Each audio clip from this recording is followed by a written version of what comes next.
ఏం పెట్టో తెలుసండి, ఇది కౌజు పెట్టండి. మొన్న మార్కెట్కి వెళ్ళాము, వెళ్తే అక్కడ కౌజు పెట్టెలను కూడా అమ్ముతున్నారు. కానీ కౌజు పెట్టెలు అన్నీ బ్రౌన్ కలర్లో కొంచెం ఉన్నాయి, ఇది ఒక్కటే వైట్ కలర్లో ఉంది. ఏంటి ఇంత డిఫరెంట్గా వచ్చిందంటే ఇది ఒక్క పెట్టే వచ్చిందని చెప్పారు. కానీ ఇంట్లో నాకు బోన్ ఏం దొరకలేదు, అందాక ఇలాగ ఎలకల బోన్లో పెట్టాను. దీనికి బోన్ చూస్తాను, కానీ ఇది అప్పుడే మాతో కలిసిపోయిందండి. 3 days అయింది ఇది వచ్చి. చూడడానికి మాత్రం ఏదో కోడిపిల్లలా ఉంది, కానీ ఇది ఇలా పట్టుకుంటే ఇలా మనం ఏదైనా డోర్ ఇలా తీసామంటే మొత్తం మనకి దొరకదండి ఇది. కానీ సరదాగా అనిపించి పెంచుకుంటున్నాను, కానీ వదిలేస్తాను. కొన్ని రోజులు పెంచుకుందామని ఏదైనా బోన్ చూస్తాను. ఈలోపు నాకు ఎందులో పెట్టాలో తెలియక ఇందులో పెట్టానండి.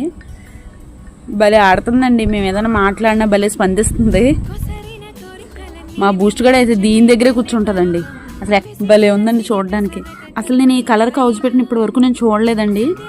బ్లాక్ అండ్ క్రీమ్ కలర్లో ఉంటుంది, ఇది ప్యూర్ వైట్లో ఉంది. అసలు మేము కొయ్య బుద్ధి అయ్యలేదండి, చూస్తే జాలేసింది. వాళ్ళు దీన్ని క్లీన్ చేసేసి రెక్కలవి తీసేసి ఇస్తామన్నారు, కానీ వద్దని చెప్పి తెచ్చుకున్నాను. చూస్తే చాలా ముద్దుగా అనిపించింది, దీన్ని అసలు కొయ్యాలనిపించట్లేదు. అందుకే ఇలాగ చిన్నది నాకు ఎలకల బోన్ దొరికితే అందాక అందులో పెట్టాను. బోన్ ఏదన్నా దొరికితే నేను మంచి బోన్లో పెడతాను. ఇది కూడా మా ఫ్యామిలీలో మెంబర్ అయిపోయింది. మార్కెట్కి వచ్చిన వాళ్ళందరూ కౌజు పెట్ట చాలా మంచిది హెల్త్కి అని చెప్పి కొనుక్కుని తీసుకెళ్తున్నారు. కానీ దీన్ని చూస్తే అసలు తినబుద్ధి వేయట్లేదండి, అందుకని దీన్ని ఇలా పెంచుకుంటున్నాము.